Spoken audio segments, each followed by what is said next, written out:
Benvenuti al Giro del Mondo in 80 giorni, a cura di Radio Nostra, ogni martedì sera in diretta streaming dalle ore 21. Allacciatevi le cinture. Si parte. Buon ascolto.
Buonasera a tutti, 12ª puntata del Giro del Mondo in 80 giorni. La sigla l'ho fatta girare abbastanza troppo lunga perché la mongolfiera non si alzava bene a Rossella, cioè qua abbiamo un problema. Delle volte succedono anche queste cose. Ti sento che vai e vieni, poi anche un pochino più lontana, forse è la mongolfiera che ci dà un po' di problemi. Va bene, 12ª puntata, oggi grandi ospiti e anche abbiamo una trasvolata non da poco, no? Eh sì, stavolta andiamo molto all'estero. Esatto, c'è un doppio Ti sento doppia e mandiamo sul brano di Maestri Pellegrino, una novità perché uscirà dopodomani sulle piattaforme, La mia anima, Maestri Pellegrino. Cosa fa la gente sopra i balconi prima di fare la spesa? Dopo aver messo bene in fila le tappe di ogni vita segreta,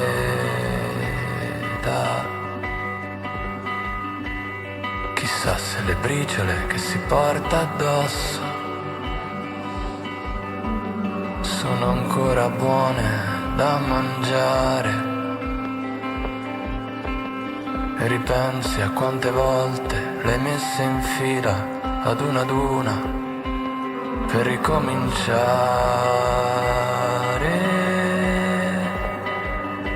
E mentre il mondo sta sognando già il letto,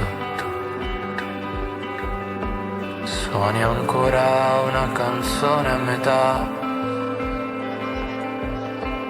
E proprio quando sembra tutto già spento, qualcosa nascerà, perché svanisce ogni senso e poi si perde la mia anima.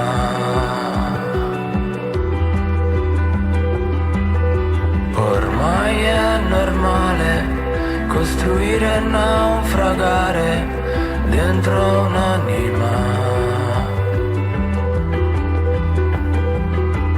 dentro un'anima.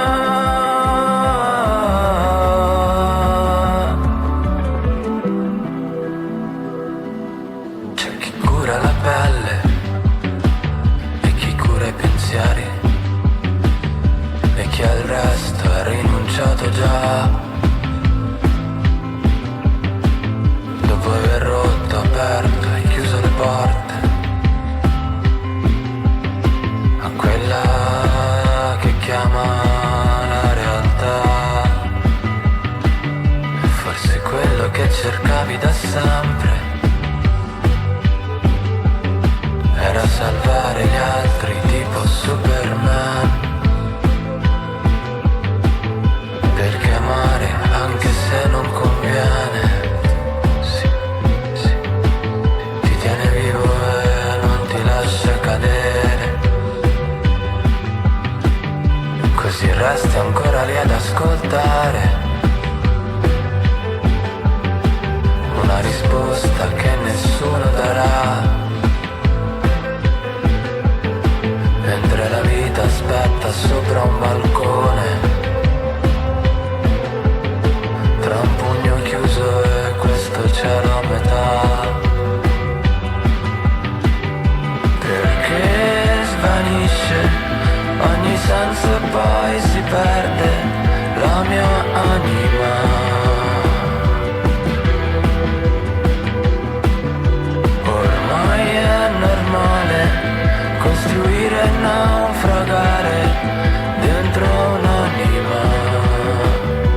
tornati con la nostra mongolfiera e viaggiamo alla capitale, la nostra capitale a Roma. Chi ci troviamo, Rossella?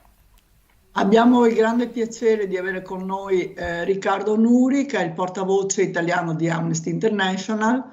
Amnesty International sappiamo che è un'organizzazione che si occupa di internazionale, molto importante, molto diffusa nel mondo, che si occupa di difesa dei diritti umani e quindi vogliamo cominciare. Benvenuto Riccardo Nuri. Grazie per avermi voluto con voi in questo periodo così importante. E vogliamo innanzitutto così ricordare un anniversario importantissimo, sono gli 80 anni dalla entrata dell'Armata Rossa nel campo di Auschwitz. E allora ci chiedevamo qual è il significato oggi di questa giornata commemorativa? Intanto è un anniversario cosiddetto tondo, l'80°, quindi dovrebbe essere celebrato con ancora maggiore enfasi, come un monito a quello che è accaduto di irripetibile, con un omaggio alle poche persone ormai sopravvissute ai lager, con grande rispetto e con grande attenzione per quella parola, genocidio.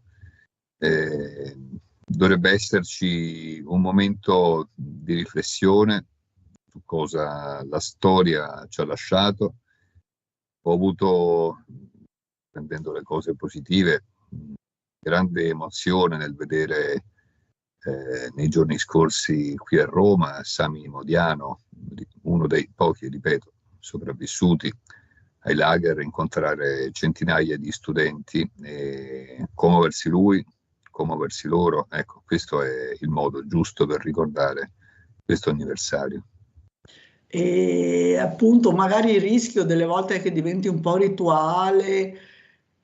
E ultimamente abbiamo visto magari anche qualche moto di fastidio, no? Nel senso, sì, una giornata che ormai sta perdendo forza, sta perdendo significato. Il rischio è quello, più passa il tempo, naturalmente il tempo è nemico della memoria, della ricerca di giustizia e come dice lei si rischia di aggiungere o considerare il 27 gennaio come una delle date di un calendario molto, molto fitto di ricorrenze che riguardano violazioni dei diritti umani. Sarebbe invece importante per ciascuna di queste date, in particolare quella del 27 gennaio, ricordare la sua unicità, senza polemiche, senza fare paragoni, perché quando si iniziano a fare paragoni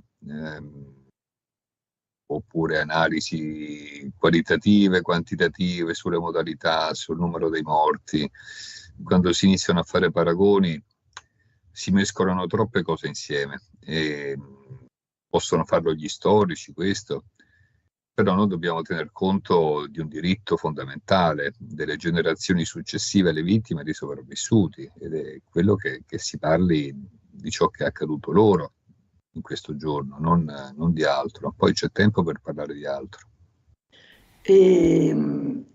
Allora qualcuno suggerisce che dovrebbe essere una giornata delle memorie, perché in realtà purtroppo l'umanità, e anche noi europei, devo dire, in questo ci siamo distinti, si è macchiata di tanti, possiamo chiamarli genocidi, perché adesso questa parola sembra che stia diventando esclusiva, insomma, no? di solo dell'evento, cioè solo, tolgo fra virgolette naturalmente, ma solo della Shoah, ma abbiamo cancellato intere popolazioni nelle Americhe. Sì, ma lo dicevo prima, se il calendario che è composto da 365 giorni si dotasse di date per ricordare ciò che è successo di altro, senza mescolare tutto, forse sarebbe meglio. Ad esempio, l'11 luglio le Nazioni Unite l'hanno proclamata la giornata del ricordo delle vittime del genocidio avvenuto nel 95 in Bosnia, nella città di Srebrenica. Il 2 agosto i Rom e i Sinti celebrano, per modo di dire, ricordano il Porraimos, che è stato lo sterminio compiuto dai nazisti nei loro confronti. E quindi come dire, fare un traffico di eventi concentrandoli in un'unica giornata, usando il plurale delle memorie, può avere senso, però alla fine rischia di essere un po' una banalizzazione di fatti storici e anche di un termine che è giuridico, che non devono essere usati con molta attenzione. Sì, c'è il rischio di appiattire un po' tutto e quindi non dare più quel valore. Mi pare che il 24 di aprile sia il genocidio armeno, no? La ricorrenza. E volevo appunto chiedere, tornando sulla memoria, sulla possibilità di perdere la memoria, cosa potrà succedere quando non avremo più testimoni viventi che ci raccontano quello che hanno passato? Ma questo già è successo per fatti precedenti. Lei ha citato il genocidio degli armeni. Io ricordo l'Holodomor compiuto dall'Unione Sovietica in Ucraina negli anni 20 dello scorso secolo. E lì davvero per un fatto anagrafico non ce ne sono più. Allora, una delle modalità per conservare la memoria è quella, uso un termine freddo, ma vorrei che si capisse bene, di digitalizzare. Cioè questo è un lavoro che viene già fatto da diversi soggetti, da diversi archivi della memoria, no? Cioè le persone che hanno parlato, che continuano a parlare finché possono, è bene che lasciino le loro memorie, le loro testimonianze scolpite, videoregistrate, in modo che quando non ci sarà più fisicamente la possibilità che queste persone parlino, resteranno le loro parole incise in maniera permanente e potranno essere ascoltate come un loro lascito alle generazioni successive. Sì, ecco, no, volevo un attimo così ricordare, perché poi certamente sono stati numeri minori, però nei campi di sterminio non ci sono finiti solo gli ebrei, ma anche appunto Rom, Sinti, disabili, quindi insomma ha riguardato veramente l'umanità intera, assolutamente, e vanno ricordate anche questi gruppi, anche se numericamente erano inferiori. Certo, Allora, per questo ho parlato del Porraimos, così come lo chiamano, il genocidio, il loro genocidio Rom e Sinti. Ricordiamo anche le persone omosessuali. Lei ha citato oppositori politici, persone con disabilità, quello fu un progetto genocidario.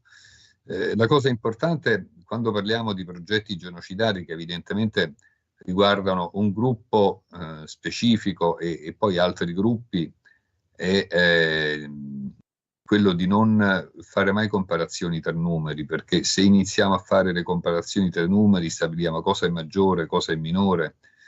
Io ricordo che nella Cina di Mao il grande balzo in avanti dal 59 al 62 ha prodotto, si stima, 36 milioni di morti di fame tra i contadini di diverse province.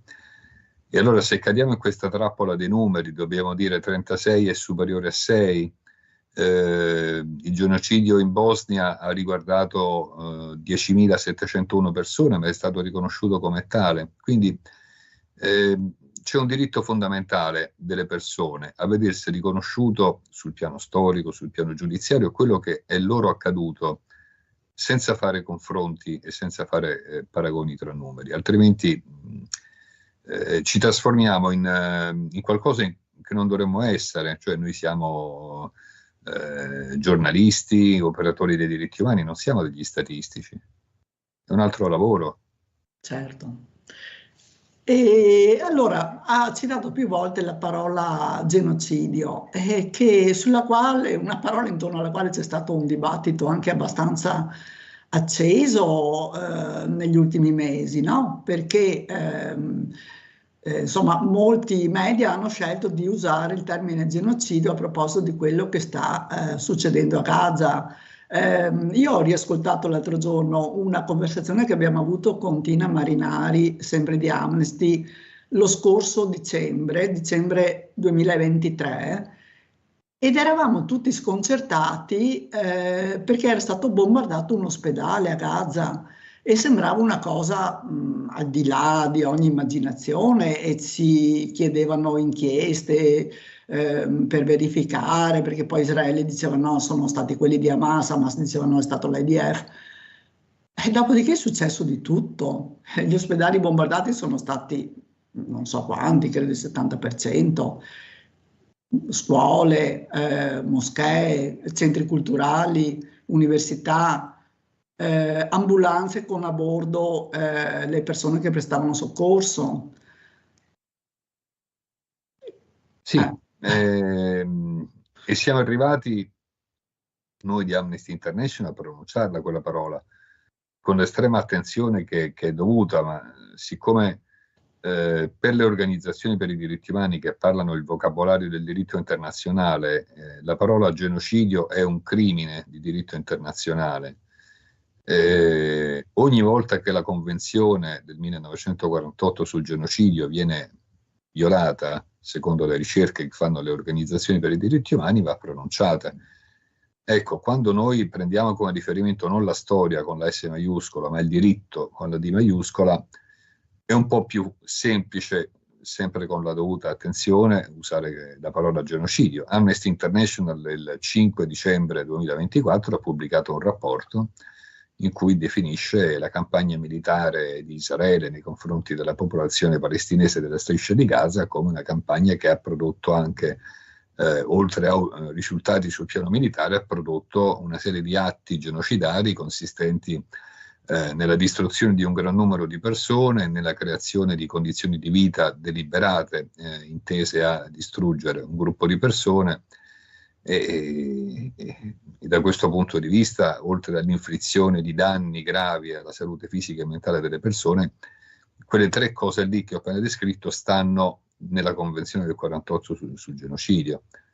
Questo è il motivo per cui noi siamo arrivati dopo mesi di ricerche a parlare di genocidio. L'abbiamo fatto il 5 dicembre dello scorso anno, come dicevo, e non dovrebbe esserci polemica su questo, a meno di non cadere di nuovo in quella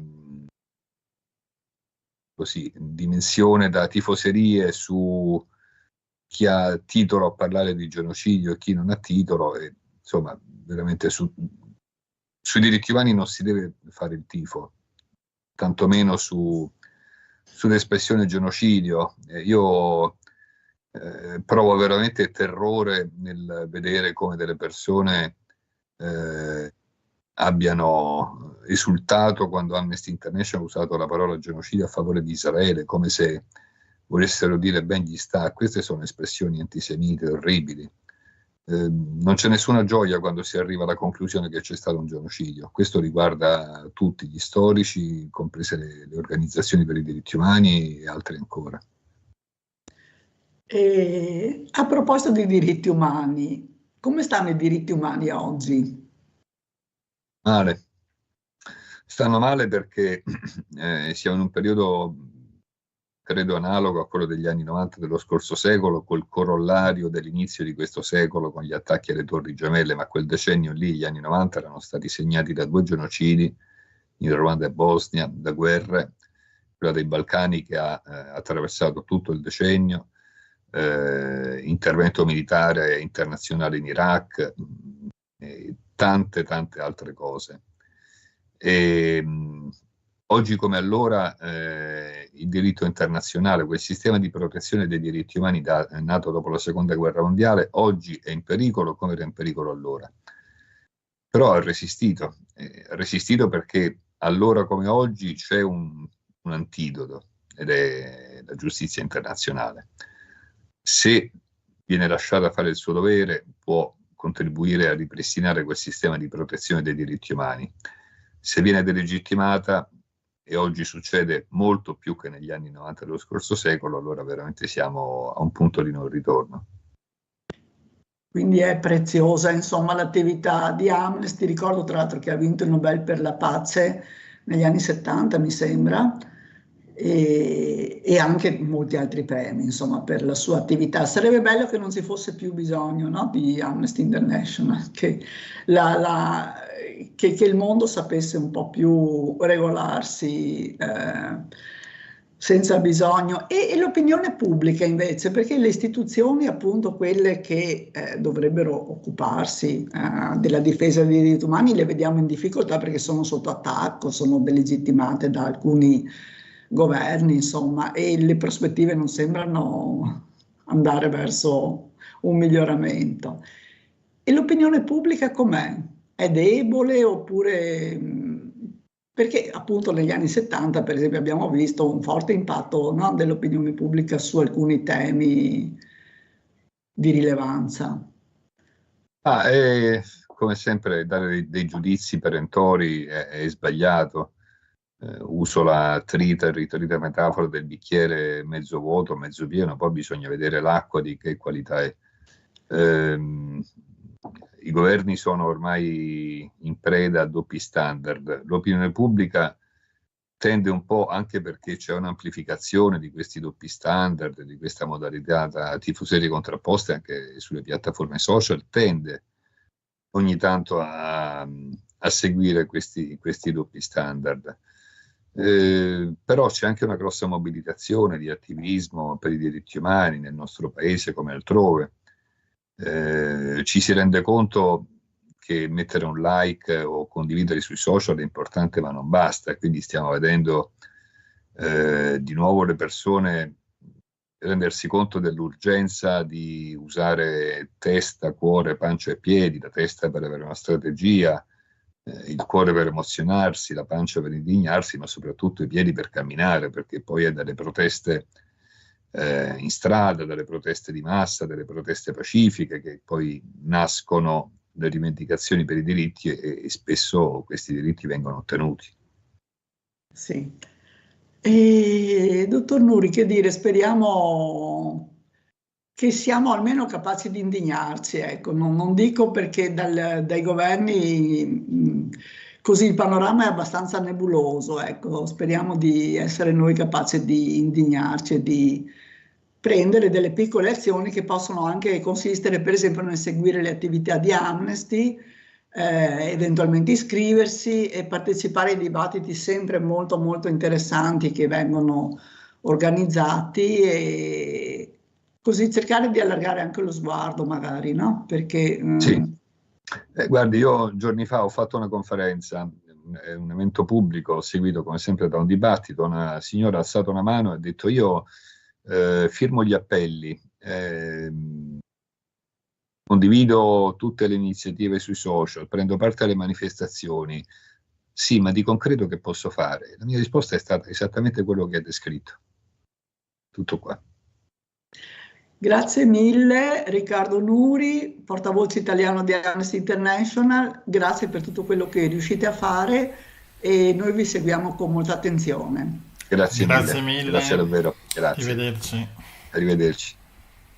Bene, grazie Riccardo di Amnesty International. Ecco, volevo un attimino avvisare, fare un'iniziativa che succede, che è qui a Cavallino Treporti. C'è una bella iniziativa della fotografa Jennifer Zanini che fa un'esposizione fotografica appunto che si chiama Blocco 24, curata dall'associazione Circolo Fotografico 200 ISO. Queste foto sono esposte presso lo spazio vetrina della Banca Intesa San Paolo qui a Cassavio, in piazza del municipio, piazza Giovanni Paolo II.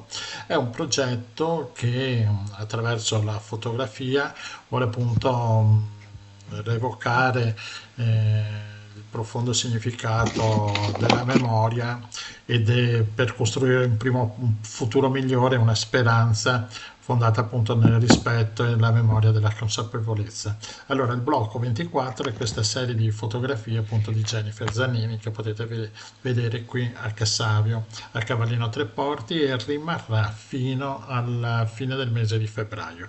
E ora andiamo col secondo brano, che mi voglio sapere di Gualtiero Bertelli, che introduce il prossimo tema.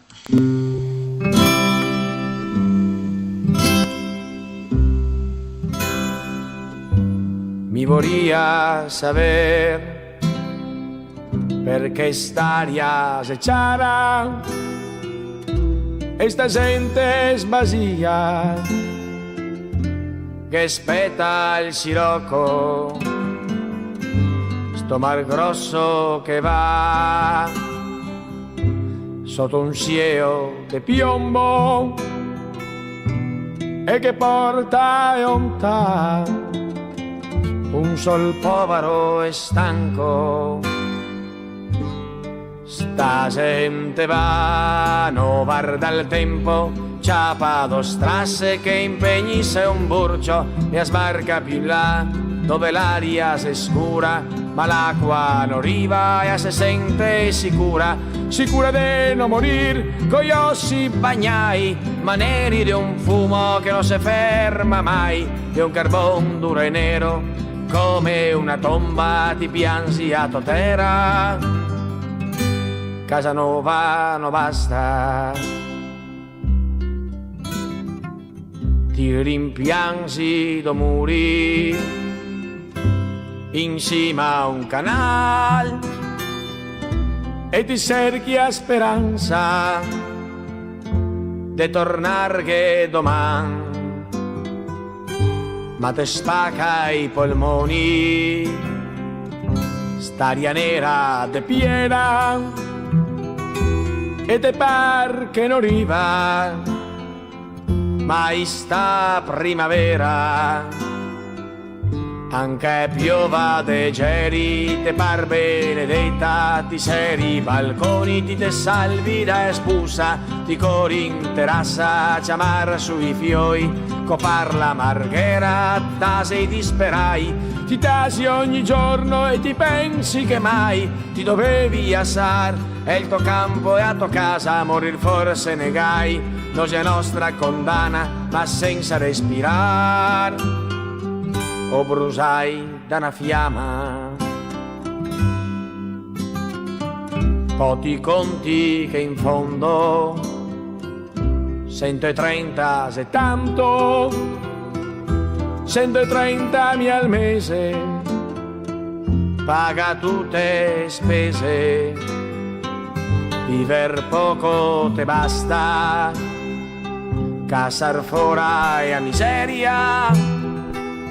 Se no basta se spera de poderse salvar e ti te senti mal se attrado foghi con l'acqua che cresce, col fumo che tira, tornar no se pol, restar no se vive, creparse a sorte che il paron ne destina, tornar no se pol, restar no se vive, creparse a sorte che il paron ne destina, tornar no se pol, restar no se vive, creparse a sorte che il paron ne destina.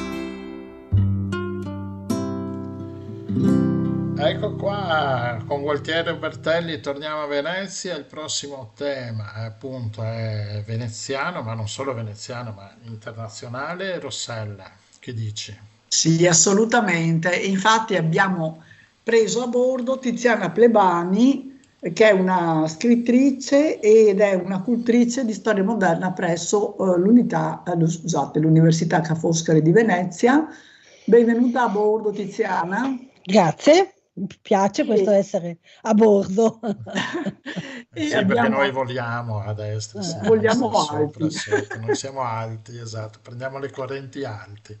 Va bene, speriamo di non cadere. E abbiamo chiamato Tiziana per parlare ancora una volta di Marco Polo. Ne avevamo parlato l'anno scorso, ma perché c'è stato un anniversario tondo, ma adesso c'è un'iniziativa insomma che ci incuriosiva. E vuoi intanto, Tiziana, ricordarci un po' insomma perché questo Marco Polo è diventato così famoso, ma prima dicevi no, le lunghe distanze telefoniche, lui è un antesignano proprio, no? Di coprire lunghe distanze. Direi di sì. Un lunghissimo viaggio, perché sì, i mercanti veneziani, anche i genovesi, facevano effettivamente viaggi molto lunghi, ma certo la famiglia Polo li ha battuti anche per il tempo in cui sono stati lì, e Marco, ricordo, proprio per le sue qualità di persona, di giovane, insomma, perché era giovane, curioso, intelligente perché ha saputo imparare molte lingue e disposto a relazionarsi con gli altri, anche con chi era diverso per cultura. E quando è arrivato in Cina, il Khan l'ha fatto, diciamo, ambasciatore, in un incarico ufficiale per visitare il suo immenso impero e riferirgli quello che vedeva, i problemi e le questioni. Quindi Marco Polo è stato un ambasciatore, come dire, in questa parte di mondo e ci ha lasciato infatti un libro straordinario che ricorda questa sua propensione a osservare gli altri senza essere, come dire, senza avere pregiudizi, senza avere barriere. Quindi un insegnamento che ci dice molto, no? Oggi, proprio perché lui costruiva ponti, non metteva barriere. Non muri, come si dice. Esatto. Ascolta, Tiziana, in che anni siamo più o meno? Beh, loro partono, dunque c'è un primo viaggio dei Polo, del padre e dello zio nel 1264, poi tornano e ripartono con il giovane Marco nel 1271. E quindi un lungo viaggio, torneranno pensate, nel 95, perché lungo il viaggio, come dire,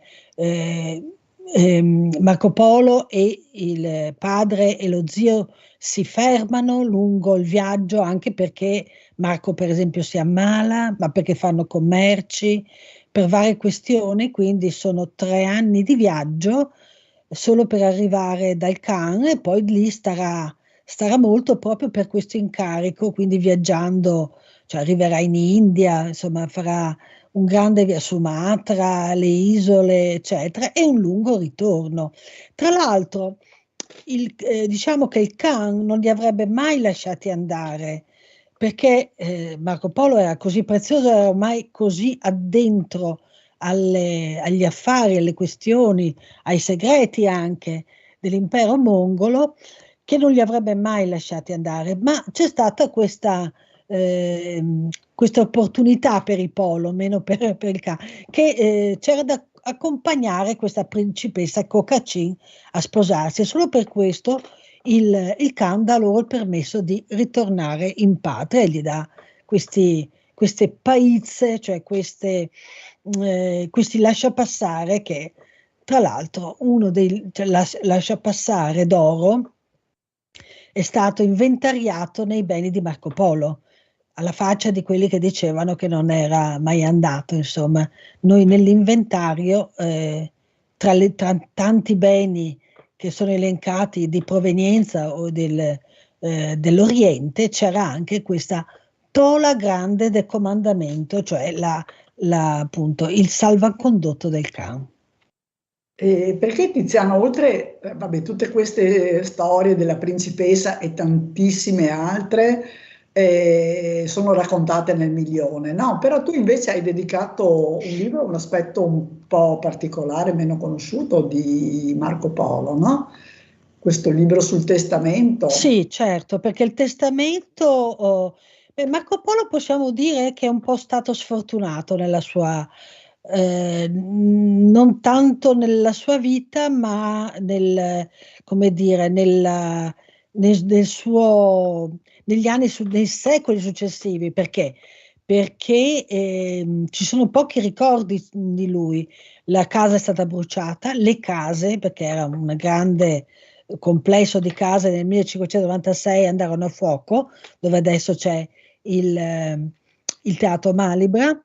La tomba dove lui aveva anche sepolto il padre è stata manomessa in periodo napoleonico a San Lorenzo, quindi non ci sono ricordi. Il testamento a un certo punto cioè esce di scena, viene ritrovato da uno studioso, da un erudito, Emanuele Cicconi, un grande erudito veneziano, storico diciamo delle memorie storiche veneziane, che andava nelle biblioteche degli ex patrizi, eccetera, e lo trova lì nel 1829 e scopre in casa di questo Filippo Balbi 3 testamenti di famiglia Polo, tra cui quello di Marco. E quindi questo testamento finalmente viene poi consegnato alla biblioteca Marciana, a quel tempo reale ovviamente, però rimane lì per un bel po' ancora prima di essere studiato. E io ho dedicato, perché ho dedicato molto impegno? Perché mi sono accorta, quando ero bibliotecaria, responsabile poi della conservazione del restauro lì alla Biblioteca Nazionale Marciana, che venivano in tanti stranieri, soprattutto gli orientali, venivano per vedere il testamento di Marco Polo, quasi si inginocchiavano di fronte a questo documento, per cui la prima cosa era un problema, diciamo, conservativo. Non si poteva tirare fuori questa pergamena del 1324 ogni piezo spinto, no? Con un inchiostro già indebolito e tutto. E poi l'altro che bisognava veramente studiare il documento, studiare la sua storia, e quindi ho messo in piedi un'equipe di studiosi e abbiamo, non in pochi anni, perché è stato un lavoro lungo, però ce l'abbiamo fatta, ce l'abbiamo fatta ed è stato importante. Sì, vai. No. No. Dire, il testamento dice... Il testamento, il testamento non è un testamento, cosa dice di cose più salienti, ecco, per chi, Certo. a parte le cose tipiche di un uomo, diciamo, dell'epoca, la paura della morte, la paura di lasciare senza testamento, quindi ordinare bene i beni. Il testamento è un testamento assai originale perché lascia tutto alle donne. E non si faceva alla moglie e alle figlie, e questo un tempo non si faceva proprio, quindi ci mostra un Marco Polo moderno. C'è chi dice, i malevoli dicono aveva litigato con tutti gli altri della famiglia, ma forse un po' anche può essere, però questo non spiega perché proprio anche l'attenzione alla moglie, quindi le lascia un vitalizio, la dote, le restituisce la dote, le lascia i beni, la casa. Non sempre gli uomini facevano questa annotazione dicendo, delle volte la lasciavano dicendo purché non si risposi, quello che non dice Marco Polo. E le tre figlie forse non si fidava, e aveva ragione, almeno per una, non aveva ragione, cioè aveva ragione di non fidarsi dei generi, perché soprattutto la storia che noi sappiamo è che diciamo, la prima figlia, che è Fantina, fa un cattivo matrimonio alla fine, cioè fa anche un uomo probabilmente, possiamo anche supporre che fosse pure violento. Comunque è che le porta via l'eredità di lui e la famiglia, del padre, se ne va a vivere, a commerciare a Candia, e lì ha un'altra famiglia. E quindi Fantina, e quindi aveva ragione Marco Polo a lasciare tutto, perché fa una battaglia per riavere tutto questo, una battaglia in tribunale, e la vincerà, e la vincerà. E la Repubblica, devo dire, su questo era anche molto attenta a tutelare le donne, perché le donne nella civiltà mercantile veneziana reggevano davvero le aziende, gli affari, le famiglie, quando gli uomini erano in mare, e gli uomini stavano a lungo lontani, quindi c'era bene ragione di tutelare queste donne, perché voleva dire tutelare anche la stabilità del mondo mercantile così veneziano. Vai. No, vai. Forse vogliamo ecco. la stessa cosa. Volevo dire che appunto molto ben conosciuto all'estero, specie in Oriente, appunto dicevi Marco Polo, e però qua a Venezia non c'è niente, non c'è neanche il monumento, no? Dimenticato, È esatto. dimenticato. In effetti in questi giorni si sta appunto parlando di ricreare, di creare un monumento che forse tempo fa si pensava di installarlo e però dopo non si è più fatto nulla. Esatto, sì, e io poi dopo questo mio lavoro, già al tempo, quando appunto studiavo per il testamento,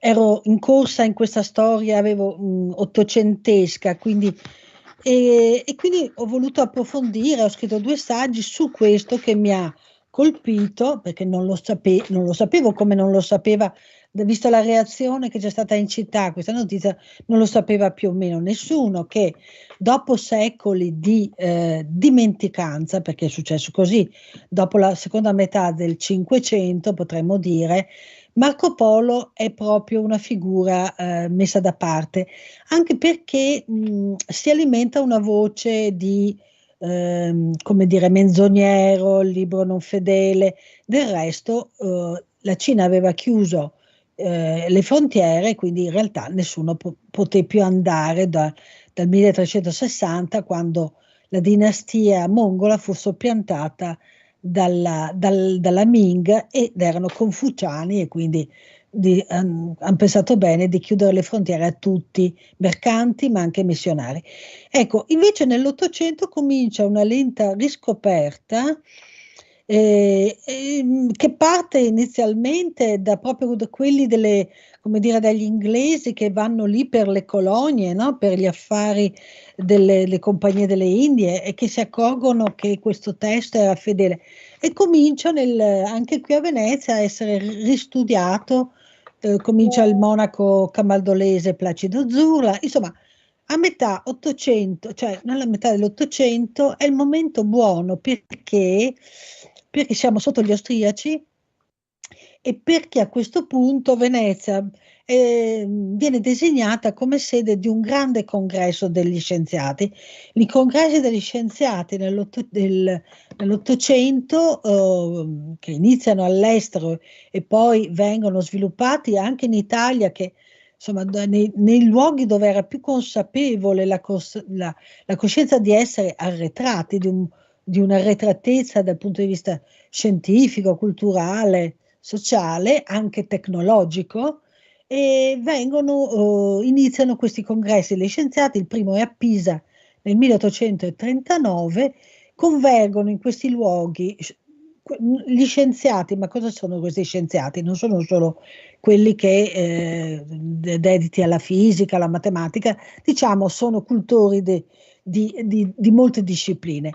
Ecco, Venezia è designata a essere sede di questo grande congresso nel 1847, e a 46 cominciano i lavori, si chiede l'autorizzazione agli austriaci, gli austriaci ci mettono un po' a dire di sì a che venga fatto questo convegno, questo congresso. Per ogni congresso si coniava una medaglia, quasi sempre si erigeva un monumento, si faceva una guida cittadina, insomma molte attività.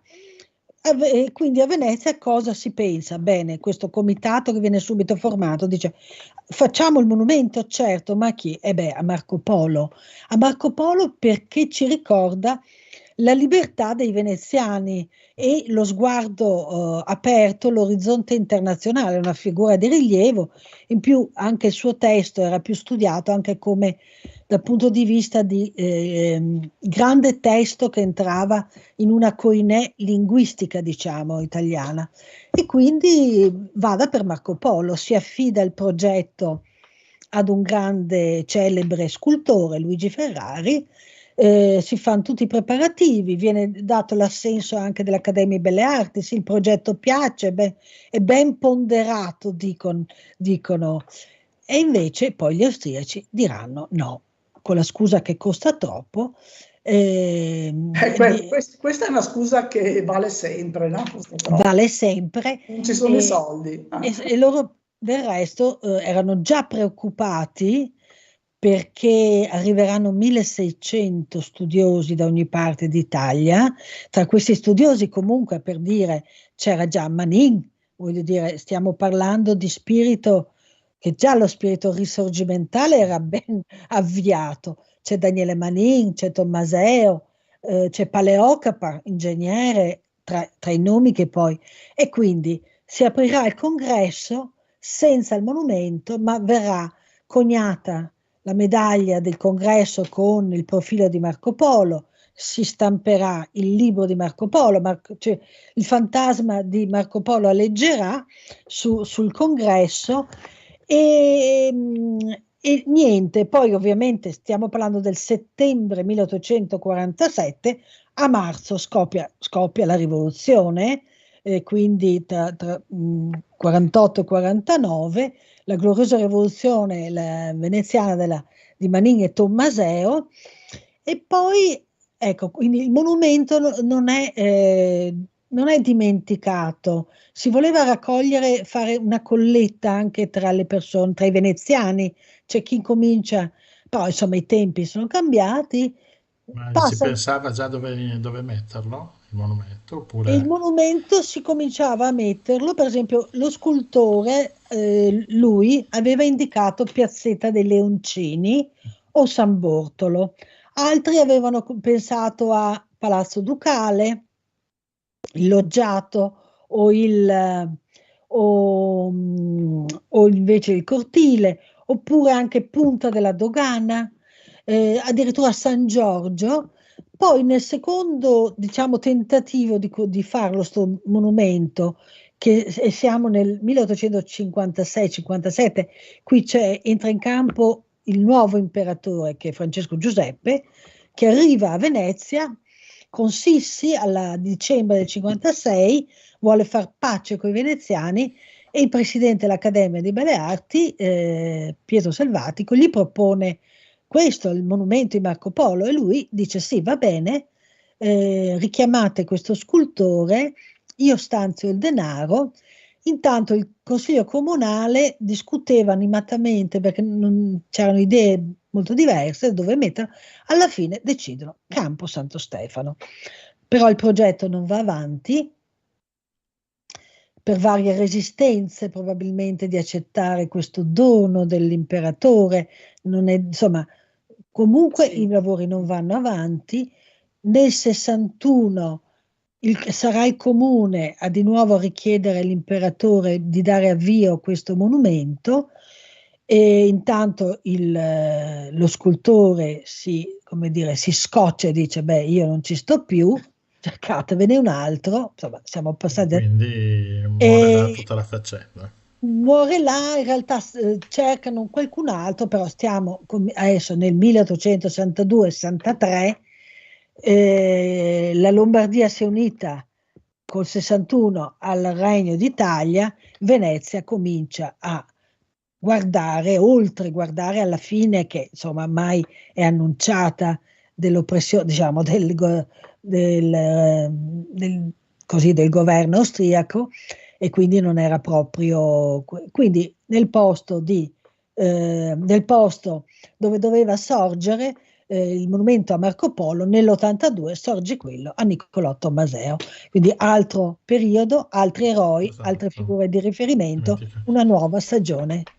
Però tu curi una mostra che si può visitare dal 5 al 28 Sì, febbraio presso il CFZ Cultural Flow Zone Le Zattere al Ponte Lungo, Dorso Duro 1392, ed è appunto questo Marco Polo, il monumento che non c'è. sì, perché si vedrà, è una mostra, diciamo, storica, e al centro però abbiamo voluto mettere questa ricostruzione in 3D del, del disegno, del progetto di Luigi Ferrari, e quindi si vedrà, si materializzerà quello che doveva nascere in campo Santo Stefano, ed è un modo anche diverso per raccontare la storia, visualizzare qualcosa che non si è compiuto, ma che in fondo ci può parlare, ci può raccontare molto. E chissà mai che magari non si riprenda questa idea. Sì, allora, come sappiamo bene, la questione dei monumenti, della statuaria pubblica è una questione molto delicata, no?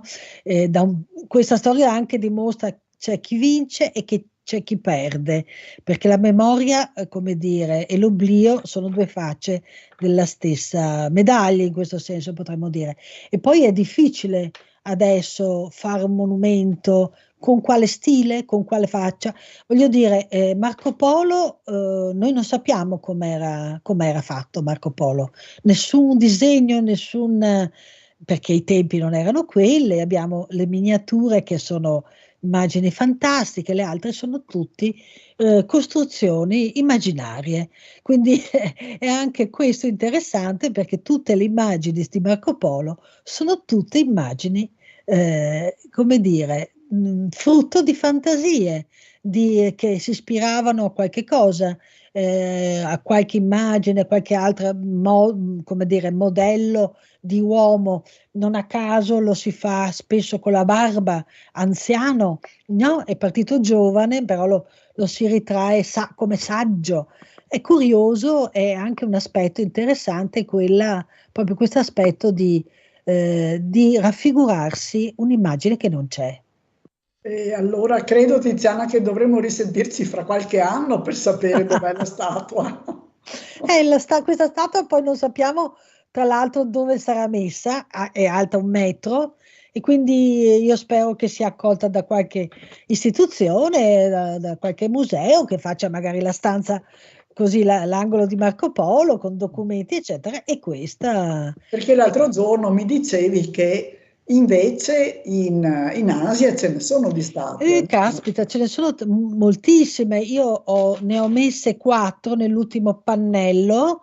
Ci sono appunto non solo in Cina, ma anche lungo il tragitto, a Ulaanbaatar per esempio, cioè nei luoghi in cui lui ha attraversato, anche perché Marco Polo, a differenza di qui, è studiato, è amato e molto conosciuto in Oriente. Molto conosciuto, sì. È conosciuto come in un senso positivo, come una figura positiva, e quindi questo è anche molto interessante. Cioè è stato dimenticato qui, ma lì si costruivano, c'è il ponte di Marco Polo a Pechino, oltre il monumento, ci sono vari monumenti sparsi lungo chiamiamole così, non si può più dire via della Seta, ma si dice le vie della Seta, perché sono tante, o come ha detto la rettrice, le vie di Marco Polo, e quindi lì abbiamo un patrimonio anche qui molto diversificato. Chi l'ha fatto giovane, chi l'ha fatto come tipo in forma di guerriero. Un Ulaanbaatar per esempio è quasi un guerriero, cosa che non era certamente Marco Polo, o se no appunto come esploratore, con il cappello, senza cappello. Insomma, anche questa è una storia interessante. Va bene, Tiziana, grazie. Grazie a voi. Ci hai fatto fare una cavalcata attraverso i tempi. La locandina l'abbiamo vista, per chi vede su YouTube ci sono tutte le date, ci sono gli orari, c'è la mail progetto.marcopolo@unive.it per chiedere informazioni e per prendere le visite guidate che farai tu. Sì, le faccio il giovedì e il sabato. Il giovedì pomeriggio alle 4, esatto, e i sabati alle 11, quindi bene. Direi aspetto mille. Tutti. Grazie a voi. Grazie mille. Grazie. E ci risentiamo e ci vedremo, perché verremo a vederla sicuramente. Molto volentieri. Saluti a tutti.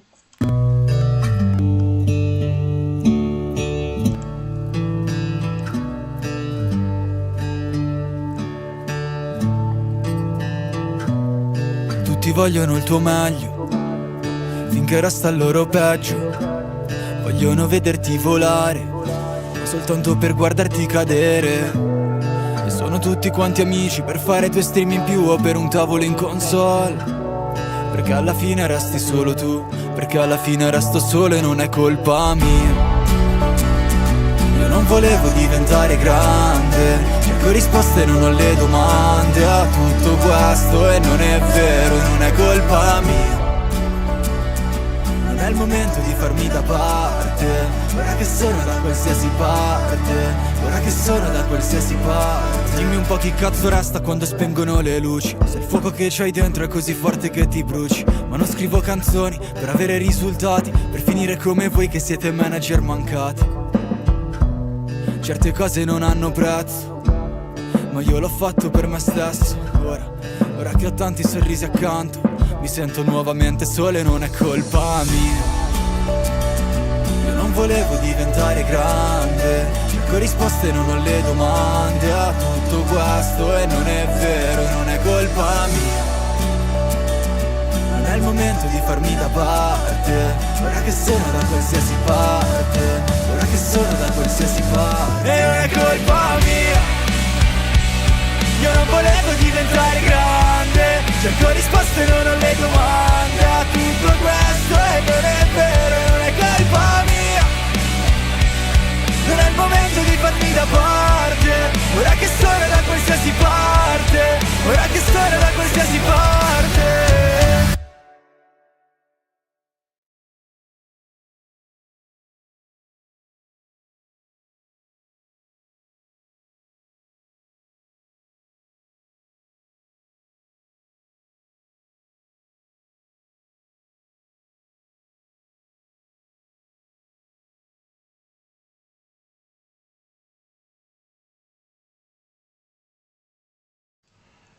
Eccoci qua, Rossella. Adesso facciamo un viaggio lunghissimo. Andiamo qui. Vedi di guidare bene la Sì, sì, mongolfiera. dai, certo, con quest'aria che c'è, con queste correnti strane da destra a sinistra, da sinistra a destra, è Soprattutto da difficile. destra mi pare ultimamente. Vabbè, ultimamente sì.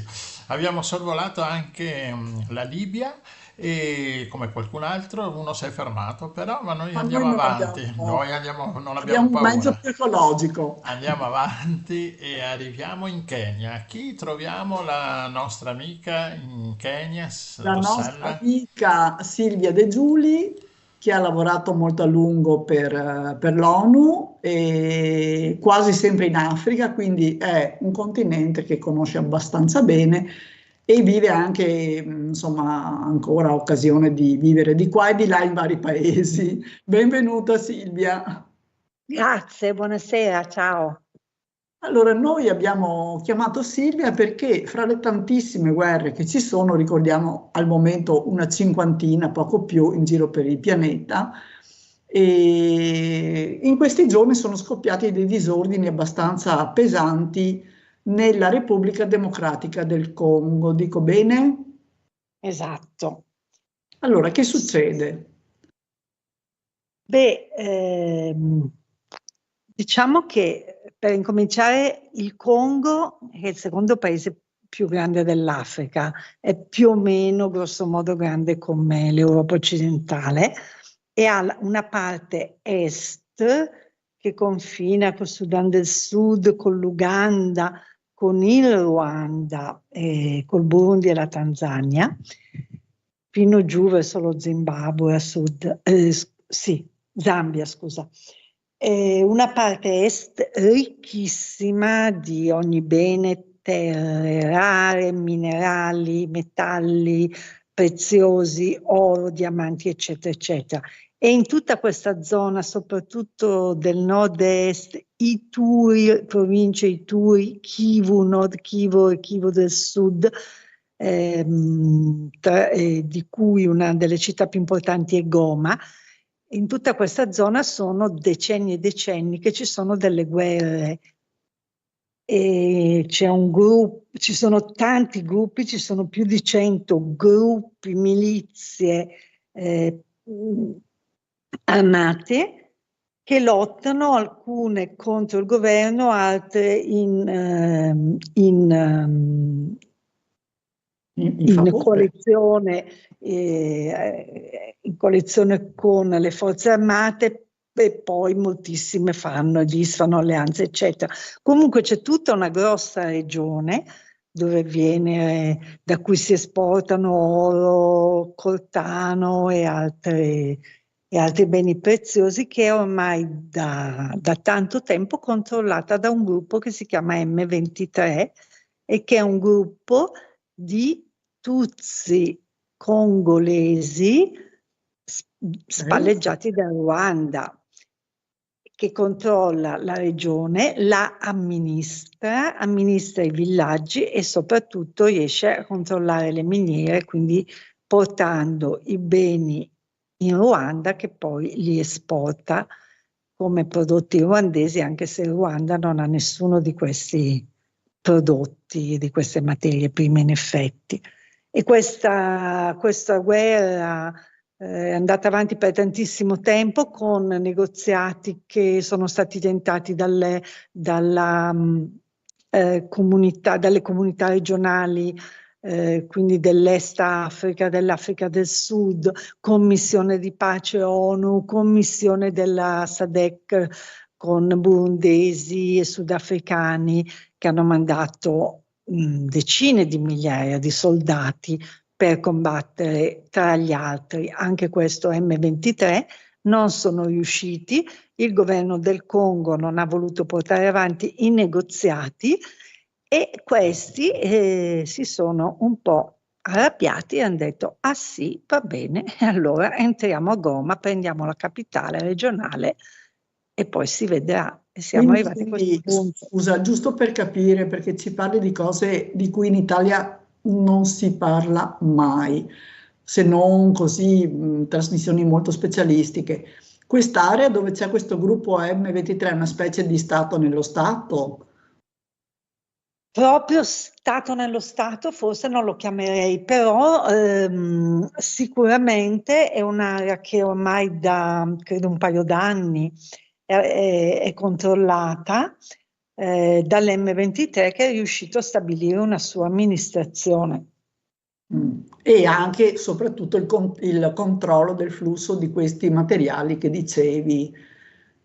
Al controllo di questo flusso nella parte direttamente, cioè direttamente confinante, e poi al controllo interno anche di tutto il passaggio dei beni, per cui anche se Goma negli ultimi mesi non era sotto assedio, nel senso che l'unica strada che collega partendo Goma è all'estremo est, quindi da proprio le spalle, è tagliata in due dal confine con il Ruanda, è appoggiata al Ruanda, però si espande tutta sul lato ovest, sopra il lago Kivu, e dal lato ovest usciva la strada che portava al resto del Congo, da cui arrivavano Kinshasa, Kisangani, da cui è la strada dei commerci. Quindi l'M23 lasciava affluire le merci a Goma, anche gli alimenti e tutto il resto, però ponendo dazi, lasciava passare i carichi ma facendo pagare delle tasse. E poi venerdì scorso ha deciso di bloccare anche quella strada lì e hanno aspettato 2 giorni, sabato e domenica notte sono proprio entrati nella capitale. L'ONU ha combattuto, sono morti dei caschi blu, parecchi, sono morti tanti sudafricani, mi pare una decina, e infatti il Consiglio di sicurezza dell'ONU si è riunito d'emergenza domenica anche, cioè su richiesta ovviamente del Congo, che si è sentito aggredito, attaccato e invaso. Hanno accusato i ruandesi di averli invasi, i ruandesi dicono no, noi non vi abbiamo invaso, voi avete un problema di governance all'interno del vostro paese con una minoranza che chiede dei diritti e che combatte per i propri diritti. Comunque è stato fatto questo Consiglio di sicurezza, molti paesi che hanno perso combattenti, soldati, compreso il Burundi, persone dell'ONU uccise, violazioni del diritto internazionale, eccetera, eccetera, ma hanno potuto fare poco perché io ho sentito il discorso della rappresentante americana che era duro a parole, ma non mi è sembrato di quelli proprio così arrabbiati con il Ruanda. Ascolta Silvia, noi conosciamo pochissimo, ripeto, dell'Africa, non si parla quasi mai. Adesso in questi giorni abbiamo parlato di Libia, ma era legato a un caso italiano, insomma, abbastanza tra l'altro così preoccupante, però in realtà non parliamo mai di Africa. Però Ruanda a moltissimi di noi comunque riporta alla mente un eccidio spaventoso che c'è stato, credo, quando? 20 anni fa, di più? 30, esattamente 30. Insomma, 30° era nel 2024, si è commemorato il 30°. E quella volta cos'è? Cioè, io ricordo solo che erano morte una marea di persone anche in modo molto truce, molto violento, no? Sì, è uno dei genocidi, dei genocidi riconosciuti a livello mondiale, insieme a quello ebraico, insieme a quello armeno e altri. E se leggi qualsiasi articolo di analisi o articolo giornalistico, inizia sempre con la radice dei problemi dell'Ituri, dell'est del Congo, e sta in quel genocidio, perché la maggioranza della popolazione di etnia Hutu, contadini e comunque maggioranza oppressa in Ruanda, che non aveva accesso al potere né economico né politico né amministrativo, si è ribellata e le loro milizie, gli estremisti Hutu, ovviamente non tutto il popolo Hutu, ma le milizie hanno deciso che l'unico modo di liberarsi da questo giogo secolare quasi, comunque decennale, della minoranza Tutsi era quello di annientarli, di ucciderli tutti. Hanno cominciato sistematicamente a tagliare la testa a tutti col macete. Ne hanno ammazzati, mi pare, 2 milioni sotto gli occhi della Francia. Infatti ha avuto delle relazioni poi per 30 anni difficilissime con Ruanda, perché pare che la Francia in qualche modo appoggiasse. E però invece i Tutsi poi hanno ricevuto rinforzi dei loro alleati Tutsi del nord, che sono venuti dall'Uganda, sono venuti dal Congo e hanno ripreso il controllo. Non hanno sterminato gli Hutu perché sarebbe impossibile, ma hanno ristabilito il potere e ce l'hanno ancora in mano in Ruanda. Quindi questa è una macelleria veramente incredibile, in realtà non ha risolto, insomma. No, perché hanno perso e sono scappati in Congo. Quindi in Congo adesso ci sono gli antichi genocidari, le antiche milizie, sì, parliamo di 30 anni fa, le antiche milizie Hutu, che sono nella foresta congolese e continuano a combattere, con la speranza di riprendersi il potere in Ruanda. Però ci sono anche i Tutsi dell'M23, che sono più forti, più organizzati, e l'esercito congolese, insieme ai genocidaires Hutu, insieme a tanti altri, non è riuscito a... E continua questa battaglia. I giorni scorsi, i morti che ci sono stati, chi ha resistito fino all'ultimo forse continuerà a farlo, perché da oggi c'è calma, però non si sa cosa succederà nei prossimi giorni o settimane. Sono gli Hutu che sono travasati in Congo. E che probabilmente hanno mantenuto ancora comunque connessioni, no, con la madrepatria, quindi chissà che traffici ci sono. Sì, e che hanno ancora una struttura militare, cioè sono proprio uno dei gruppi militari organizzati. Perché quindi c'è anche un odio, capito? Perché lì, cioè, immaginati l'odio, il senso di oppressione, le famiglie piene di morti da un lato e dall'altro. Questi vogliono continuare a combattere. Ecco, questo ci riporta alla realtà anche di oggi, no? Perché queste azioni così violente e anche così di impatto poi lasciano delle tracce, no? Anche nella società. Non è che poi arriva la pace e ok, ci dimentichiamo tutto. Questo faremo bene a ricordarlo.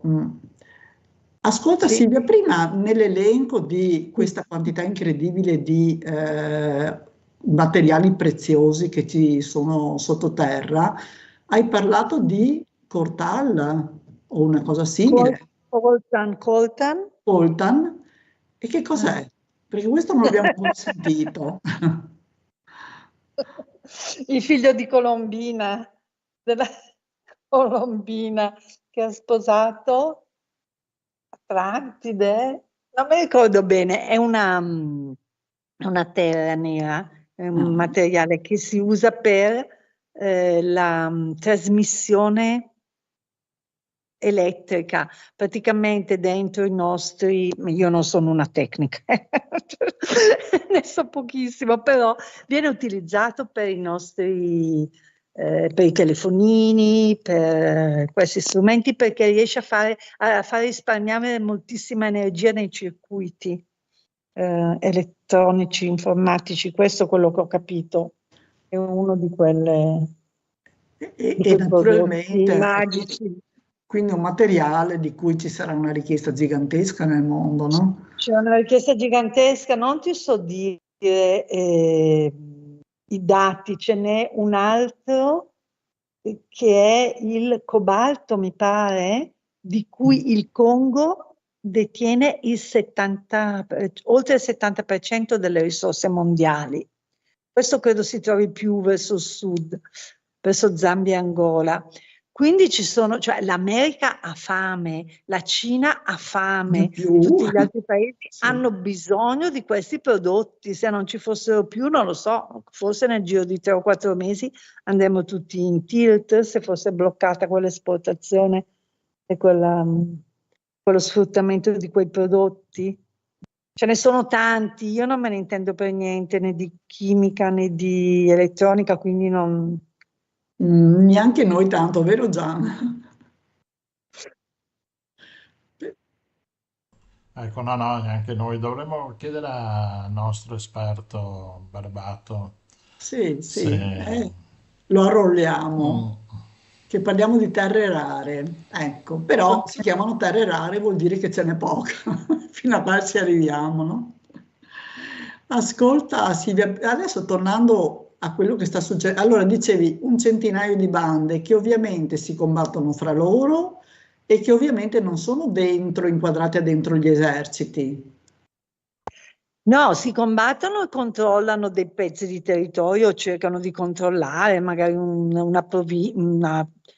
comune, una miniera sola, una strada, una piccola provincia,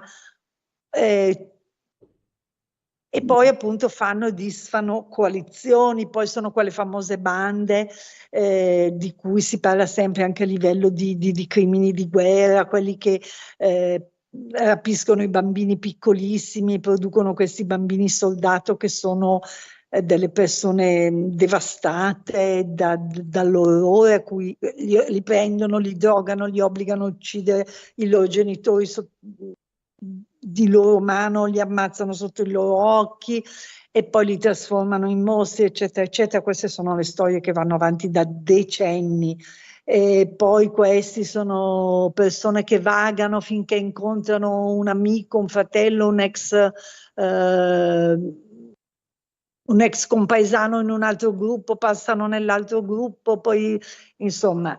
E le forze armate congolesi, invece, la parte formale, la parte organizzata, ha cercato un pochino, anche con un aiuto un po' più, negli ultimi anni, forse un po' più strutturato di alcuni paesi, ripeto la Francia, oppure le Nazioni Unite, hanno cercato un po' di organizzarsi, però rimane un esercito poco capace, cioè poco disciplinato, poco equipaggiato e non c'è confronto con le capacità dei ruandesi, che sono tutto un altro popolo, tutta un'altra cultura, tutto un altro livello tecnico. Nonostante sia un paese microscopico, no? Abbiamo visto su una cartina rispetto al Congo. Microscopico, ma organizzatissimo e soprattutto con uno stratega che ha il cervello, lo usa. Il presidente, chi dici? Il presidente. Il presidente è una delle persone più intelligenti del mondo, uno dei leader africani. Come si chiama? Paul Kagame. o Kagame. Vabbè, ci hai dato materiale su cui pensare per i prossimi, non so, 2 mesi. Dobbiamo ripassare la geografia No, dell'Africa. ma voglio finire Sì, dicendo scusa. che io fino a lunedì scorso, oggi è lunedì, quindi oggi è lunedì? No, oggi è martedì. Insomma, fino a una settimana fa ero in Ruanda ed ero lì al confine. Sono venuta via, ero andata per Natale, sono venuta via. Lunedì sera sono arrivata in Kenya e venerdì è cominciato a scoppiare, per cui ecco, sono abbastanza coinvolta anche personalmente, perché i ribelli erano fuori Goma ormai da mesi e mesi, quindi non si sapeva che avrebbero Bastava un deciso. attimo per Sì, cioè si marcare sapeva che confine. bastava un attimo, ma siccome erano mesi che quest'attimo non arrivava, ormai ci si era assuefatti all'idea che non sarebbe più arrivato, invece. Anche perché essendo bande non rispondono magari alle logiche di un esercito, no? Quasi quasi rimpiangiamo una guerra fra 2 eserciti, che più o meno è intuibile quello che faranno. Vabbè. E vabbè, adesso ho visto che sono verso Kinshasa, stanno evacuando le ambasciate, quindi sì, a breve le previsioni non sembrano molto tranquille. E io da alcune ore invece non ho seguito più, quindi non ho gli aggiornamenti. A Kinshasa stanno evacuando, anche perché sono rimasta senza internet, ce l'ho sul telefonino. Davvero? Così diceva il Corriere prima. O non mi ricordo più cosa ho guardato.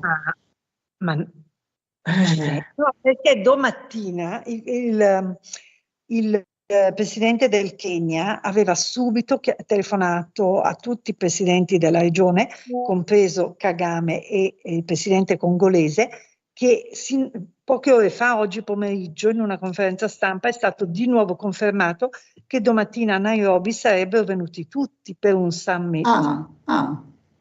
E questo è stato confermato alle 2 del pomeriggio. Adesso mi dici che stanno andando verso Kinshasa. Questo non lo sapevo. Veramente. Tanto bene, ma insomma. Oddio. Ecco perché il rischio non l'abbiamo neanche detto, cioè al di là tutte delle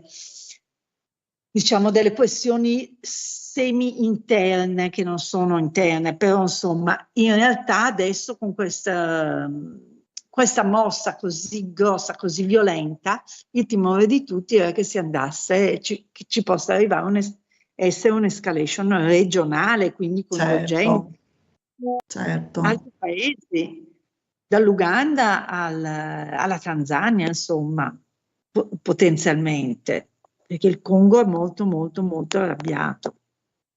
E infatti stavo per chiedere se potrebbe esserci un effetto domino nei limiti delle possibilità di previsione. Era quello il nostro timore. Esatto, cioè, teniamo un po' sotto controllo queste settimane.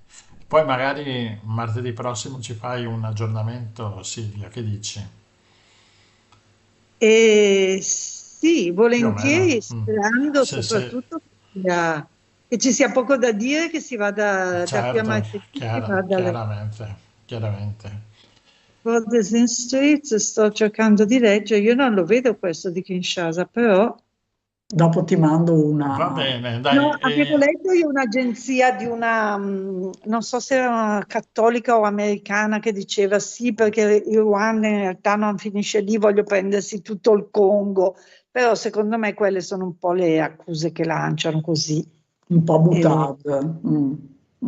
Sì, però non si sa mai, cioè, poi io non sono la persona che più esperta. Va bene, dai, Rossella, dobbiamo tornare perché abbiamo un altro ospite, dobbiamo tornare di nuovo nella nostra laguna e dobbiamo far presto. Intanto mandiamo un brano musicale. Silvia, grazie mille, ciao e buona serata, buonanotte. Ciao, ciao. Ciao, grazie.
burrito non ti dà. La barca non do, come il tango il foxtrot, roba rococò. Se tu li senti suonare, ti farà ricordare la Cadino e col jazz ti senti giovane perché hai voglia di ballare bene, più forte di te, perché non provi anche tu saprai com'è, che tutti quanti vogliono fare jazz. La barca non do, come il tango il foxtrot, roba rococò. Se tu li senti suonare, ti farà ricordare la Cadino ma tutti quanti vogliono fare jazz, perché resistere non si può al ritmo del jazz, che non provi anche tu saprai com'è, che tutti quanti vogliono fare jazz.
Se a maiale tu mi vuoi, prendi un ritmo lento e poi ad ogni nota dai solo un fa.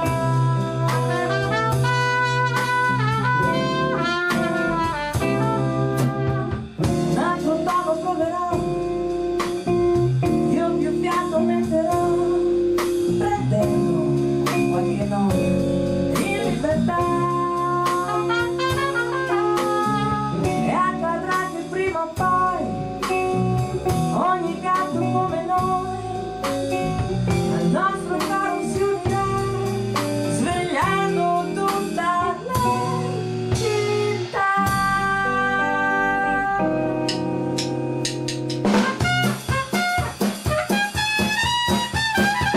Tutti quanti, tutti quanti, tutti quanti vogliono fare jazz.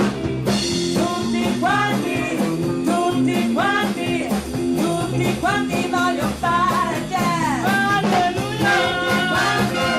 Tutti quanti, tutti quanti vogliono fare jazz. Alleluia! Tutti quanti, tutti quanti vogliono fare.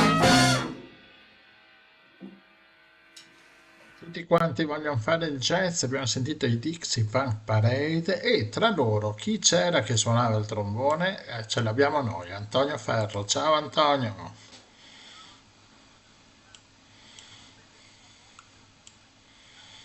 Della mongolfiera. Co- sì. Ah sì, certo. No, ma non si chiamava ancora il Giro del Mondo in 80 giorni, si chiamava SAZ, Spariamo a Zero, che ed è rivenuto in Piazza Tre Porti a farla, esatto. E in effetti quanto tempo è passata, quanta acqua sotto i ponti sono passati. Ecco. A, pro- a Era o il proposito, 2013 o il 2015. eccoci qua, a proposito, non si è sentito nulla perché avevo il microfono spento, e quindi con noi Bene. abbiamo Antonio Ferro dei Buonasera a Dixie, tutti. dei Dixie Fan Parade. Grazie. Allora, nel punto che non avete sentito si diceva che lui era già venuto a Treporti in questo programma, ma era Sazza Parliamo a Zero in piazza Treporti, avevamo parlato appunto di Dixie Van Parade. Giusto. E allora abbiamo richiamato Antonio perché, come sempre, parliamo di uno strumento musicale e questa sera parliamo, visto che lui suona il trombone, parliamo del trombone. Antonio, cosa ci Va dici del bene, trombone? certo. Allora, partiamo dalla cosa più semplice. Il trombone è uno strumento che fa parte della famiglia degli ottoni. Essendo costruito in ottone, fa parte della Esatto, famiglia. che non sono i turchi. Esatto. E possiamo dire che la sua data. Volevi dire qualcosa? No, Che ti ho visto con le mani fate delle alzate. battute che sono assolutamente misteriose Sì, per sì, noi sì. umani. Vabbè. Sì, sì, per noi umani a volte è difficile capirlo. Lo conosco ormai da parecchi anni. Eravamo alle scuole medie assieme, quindi Scuola parecchi media, anni fa. tanto per restare in musica, il conservatorio e le E scuole medie. conservatorio, esatto. Va bene, E dunque, torniamo al dicevamo, trombone. sì, torniamo al trombone, che la sua nascita, diciamo, viene definita nel 1400 e tra tutti gli strumenti ad ottone con imboccatura è considerato lo strumento più adatto ad eseguire la scala cromatica senza E, nessun artificio. e cos'è la Perché scala la cromatica? scala Perché cromatica è praticamente la scala di tutte le note che compongono la musica, che poi quando si è fatta questa scala che è di 12 suoni, se la ripete più alta o più bassa, ma sono gli stessi suoni, sono 12 suoni, e perché abbiamo il do diesis, re diesis, finché arriviamo al do successivo sono 12 suoni. diciamo, E per chi non se ne intende, tutti i tasti del pianoforte, i bianchi e i neri i suonati bianchi e in i neri scala. in scala da do a do o da re a re. Esatto. E quindi, e perché riusciva a fare questo? Perché la sua costruzione era di 2 tubi cilindrici che erano richiusi da una culisse o slide che spostandola, quindi allungando o accorciando questi tubi, perché essendo richiusi, se allungava la slide o la culisse, la lunghezza dello strumento si allungava, per cui cambiava la nota. E quindi Però, l'aria faceva un percorso più lungo e quindi cambiava la e nota. cambiava la nota, però se noi suoniamo la prima nota, dobbiamo suonare una nota e dopo tiriamo la culisse, si sente un La culisse, glissato. spiega la culisse, La quell'altro culisse ferro. è un altro, scusa, sono 2 tubi a forma di U che racchiudono questi tubi cilindrici del trombone. Quindi il fiato che gira dentro non esce perché è all'interno della culisse. E quindi quando noi la tiriamo, facciamo una nota e la tiriamo, si sente il glissato. Il suono fa così. Però se ci diamo mentalmente degli step, riusciamo a fare tutte le note, nota per nota, fino a creare questa scala cromatica. Ecco, e quindi dicevi E appunto che è uno strumento sì, sì, antichissimo. uno dei più antichi perché appunto è datato verso 1400, però troviamo proprio, come si può dire, cioè si vede raffigurato in un quadro di Filippo Lippi, l'Assunzione della Vergine nella chiesa di Santa Maria sopra Minerva a Roma, e anche in un quadro del Perugino conservato all'Escolario vicino a Madrid. L'Escolario, sì. Le scolarie, sì. L'Escolario. E quindi, insomma, E quindi è vecchio come costruzione lo strumento. da Però, qua la frase vecchio trombone. esatto. E niente, questo strumento, diciamo, nel corso della sua vita, che non è ancora finita, ha subito pochissime trasformazioni. L'unica cosa è stata fatta nel XIX secolo perché è stato utilizzato molto nelle bande militari. Quindi, cosa aveva questo strumento diciamo, lo strumento antico aveva questi due tubi cilindrici coperti da questa culisse e una campana molto piccola di dimensioni. Il trombone moderno è stato inventato perché appunto suonando in strada con queste bande militari doveva avere un suono più potente, più grosso. Allora cosa hanno fatto? Hanno cambiato questi tubi da cilindrici a conici. Hanno aumentato il diametro della campana e quindi il volume dello strumento è notevolmente aumentato e andava bene per le bande musicali a partire dal XIX secolo ed è rimasto tuttora perché poi tanti autori dal 1800 in poi hanno sfruttato questa nuova caratteristica del trombone per avere questo suono più imponente, più importante e paradossalmente anche più controllabile dello strumento antico. Perché lo strumento antico, a differenza di quello nuovo, aveva meno vibrazioni, quindi si faceva più fatica a controllarlo. Invece questo nuovo è molto più vivo come strumento e quindi si può controllare meglio. Ma ascolta, questo che tu dici è quello che ha anche i pistoni o quello con i pistoni è un altro trombone? No, quello dei pistoni è un altro trombone che è molto più giovane perché più o meno viene datato nella prima metà del Novecento, perché comunque sempre nel XIX secolo, nell'Ottocento, hanno fatto, oltre a queste modifiche nel diametro, nel canneggio da cilindrico a conico e la campana, hanno fatto anche per il trombone una ulteriore aggiunta che poteva essere inserita nella lunghezza già esistente degli altri tubi che allungassero ulteriormente questa culisse, questo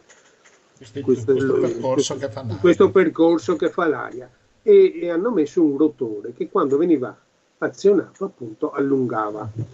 E la stessa cosa viene fatta con i pistoni, solo con dimensioni più piccole. Ogni volta che si... Dimmi. No, volevo dire, anche un altro strumento è tanto attorcigliato che è il corno, no? Che anche questo gli fa fare un viaggio lungo all'aria. Però la differenza sta nella campana perché il corno ha più... No, allora la differenza sta che nella dimensione dei diametri del tubo.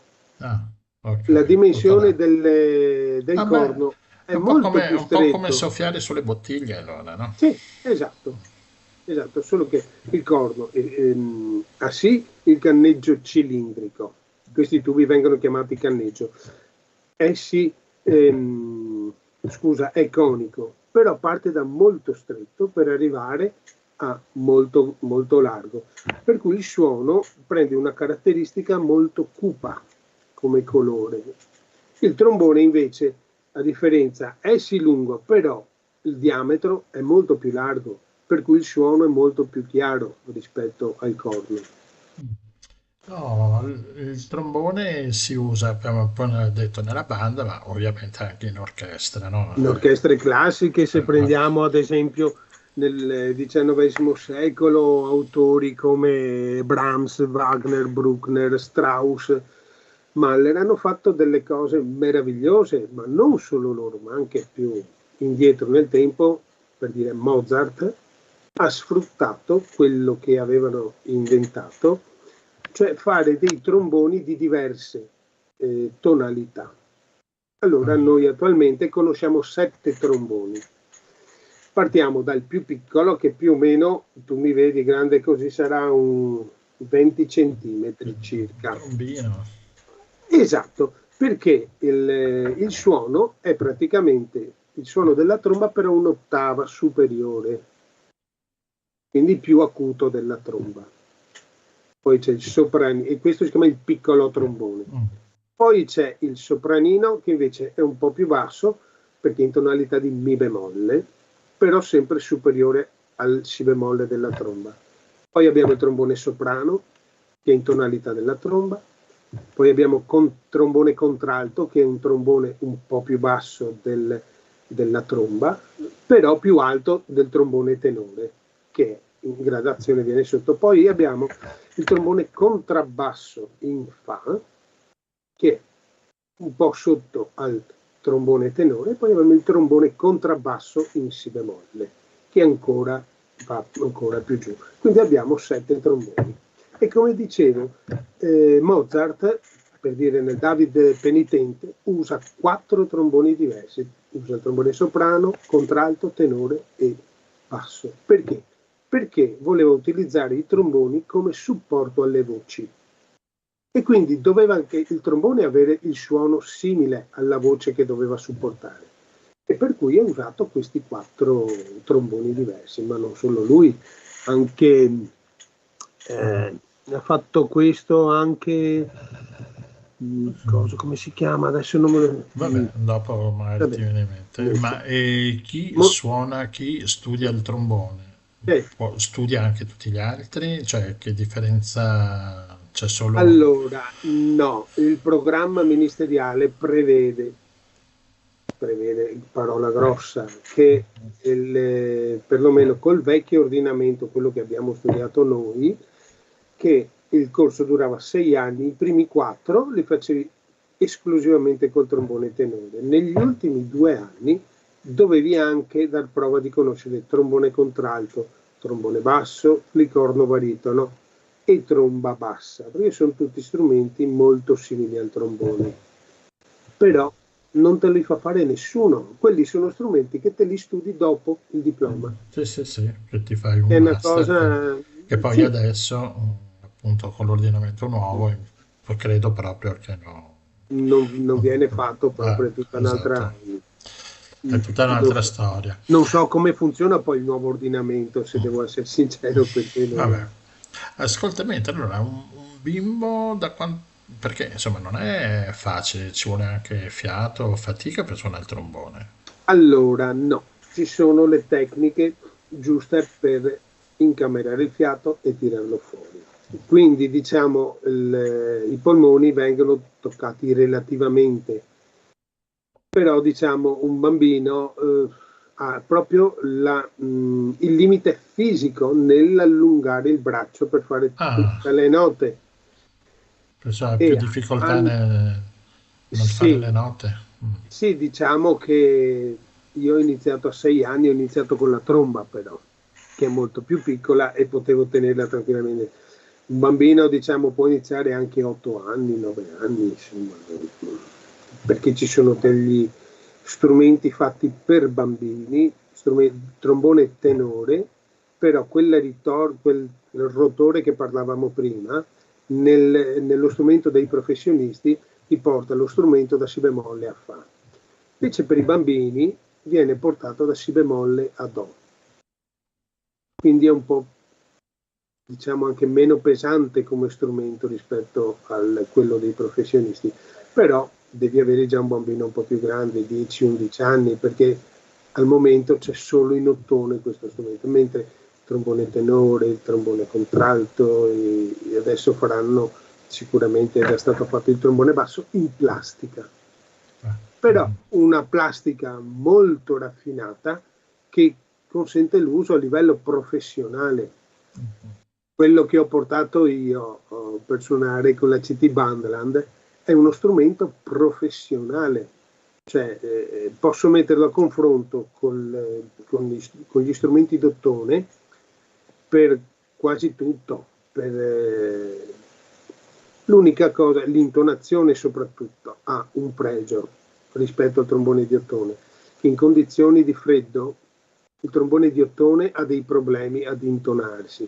Invece il trombone di plastica non ce li ha questi problemi, perché la plastica non sente lo sbalzo termico, per cui il problema intonazione col trombone di plastica è risolto, però a differenza dell'ottone ha meno vibrazioni, per cui meno forte. Diciamo, ecco, il trombone di plastica è un po' un paragone, che il trombone di plastica è il trombone antico, e il trombone normale d'ottone è il trombone moderno. Che suonati vicini si sente questa differenza. Ovviamente avevamo parlato di dove suona, dove ci sta il trombone, ci sta ovviamente anche nelle band jazz, no? Nel jazz, il Certo, a trombone. partire dai primi del Novecento con il Dixieland, perché la tipica Ah, è formazione vero. del Dixieland era tromba, trombone, clarinetto, basso, tuba, percussioni, pianoforte. Questa era la prima formazione Dixieland, che poi si è evoluta nello swing, poi è passata alle big band per finire al jazz attuale. E adesso, per dire, c'è anche un trombonista, Gordon Wycliffe, che è l'unico che io sappia usa il trombone soprano, è uno strumento che in teoria è suonato da un trombettista, perché riducendo le dimensioni dello strumento si deve ridurre anche il diametro dell'imboccatura, per cui se è troppo diversa da quella del trombone si prende chi ce l'ha più simile, e quindi un trombettista generalmente suona il trombone soprano, però Vabbè, non è... insomma. Beh, quindi invitiamo tutti a imparare a suonare il trombone. Antonio è disponibile a insegnare, e Certo. quindi scriveteci chi vuole imparare a suonare, e in 448 diventerete, insomma, ci vuole il suo Facciamo tempo. 12. Esatto, anche 16, perché a differenza di tanti strumenti, non per adesso, e il mio non è un denigrare gli strumenti, ci sono gli strumenti di facile approccio e di difficile Sì, approccio. anche perché all'inizio, no, tirare fuori qualche nota buona è un po' difficile. Esatto, è molto difficile, ma E quando quindi uno ci è arrivato un po', dopo dice, ma senti che è invogliato a studiare, da qua arriva,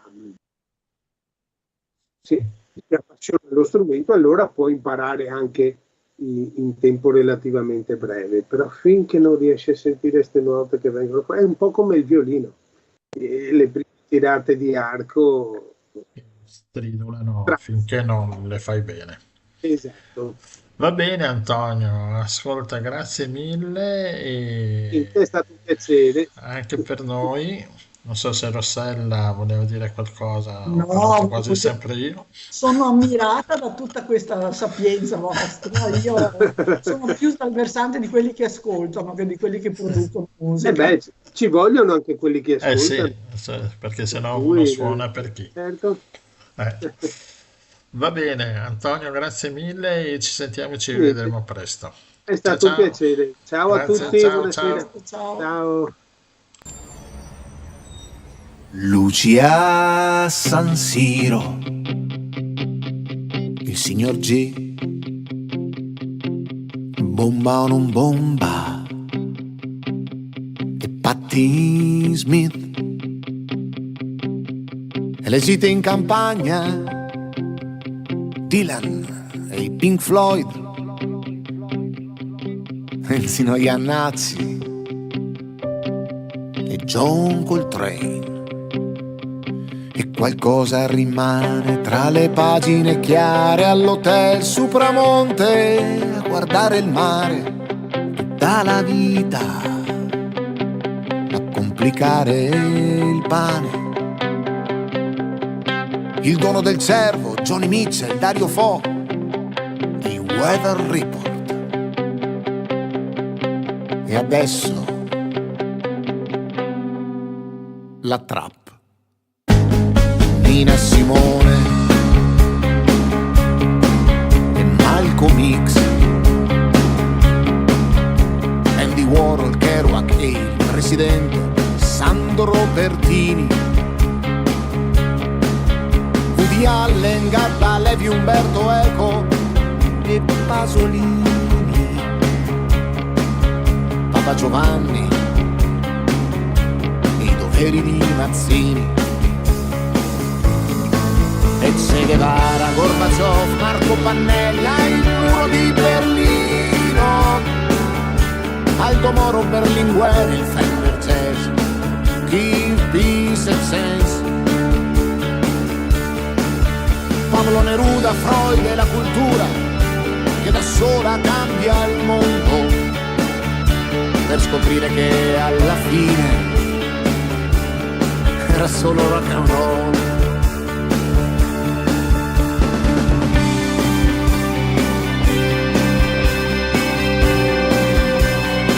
Siamo tutti figli e padri del nostro tempo, perché la musica da sola non è niente, è solo una lente, riflette il mondo di fuori, le idee, i colori, i miti del presente,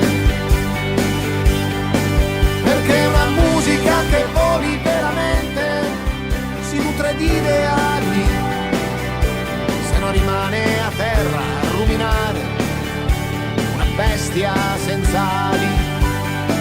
You may say I'm a dreamer, no woman, no cry, another song of freedom, che poi saranno le ultime, oramai.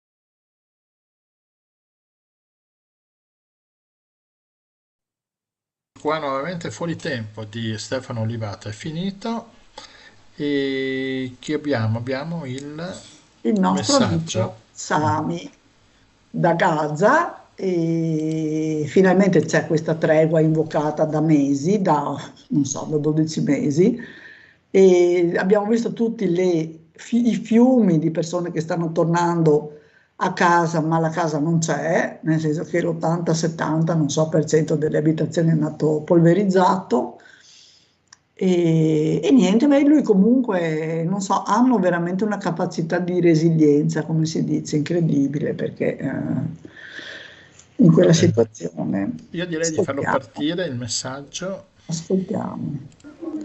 Situazione, vabbè, diciamo che sta meglio in questi giorni perché ci sono la tregua, non si sente più il bombardamento, non ci sono più praticamente la mancanza del cibo, perché sono cominciati a entrarsi da mangiare, soprattutto anche aiuti, però rimane la cosa, non è solo dal cibo, rimane la cosa che per starsi a casa o starsi, perché ora non ci sono rimaste pochissime case praticamente in piedi. Non ci arrivano più del 20% delle case, sono rimaste in piedi, l'altro 80% sono state distrutte completamente o parzialmente inabitabili. Il problema rimane che tutte le strade praticamente sono inaccessibili perché ci sono tutte queste macerie, tutto quanto, le case sono cadute nelle strade, dove ci sono le strade, e il comune che sta lavorando però non hanno praticamente i macchinari perché fare, sono stati anche i macchinari, sono stati distrutti, una distruzione totale, e la gente del nord stanno cominciati oggi dalle 7, sono cominciati a entrare perché soltanto a piedi, non hanno fatto finora nessuno entra in macchina, però era d'accordo che entravano via nel Sarim con le macchine, però finora sono ferme, aspettano praticamente il permesso dei soldati italiani, perché quelli che passavano con le macchine si sparavano. È una situazione ancora gravissima, soprattutto perché manca la luce, manca l'acqua potabile, mancano le forniture, anche se non ci sono le case, però anche questo inverno è freddissimo, la sera soprattutto, non ci sono più scaldamenti, nemmeno quel che sta entrando, non sono ancora cominciate la distruzione del cibo, perché sta entrando soltanto da 2 giorni, devono preparare i visti, mettere tutto in magazzino, però diciamo è meglio di una settimana fa, di questo che posso dirci. Abbiamo sentito Sami, è meglio di una settimana fa, e quindi speriamo, dai. Sì, c'è stata questa idea di Trump di risolvere mandandoli un po' in Egitto e un po' in Giordania, e di costruire invece lì dei bei resort sulla spiaggia al posto delle rovine, Ma loro hanno declinato perché dei soldi non gli interessa niente, vogliono stare a casa loro. Sono anche persone, molti di loro sono agricoltori, sono molto legati alla terra e vogliono stare lì con i loro ulivi e con le loro, insomma, nella loro terra, ecco. Va bene, allora, niente, io direi che Grazie a mettiamo... tutti, grazie a chi sta già mandando dei messaggi di congratulazioni in tempo reale e ci sentiamo martedì Ci prossimo. sentiamo martedì prossimo con altri temi, altri personaggi, altra musica E scriveteci se avete delle Avete idee, delle ascoltato proposte, il delle Giro del cose da Mondo raccontare in radio e così Sì, via. esatto, e iscrivetevi al canale YouTube. Che è una cosa gratuita ma è utile per la radio per poter fare altre mirabolanti iniziative. Esatto. Ciao a tutti, a martedì prossimo. Ciao, grazie.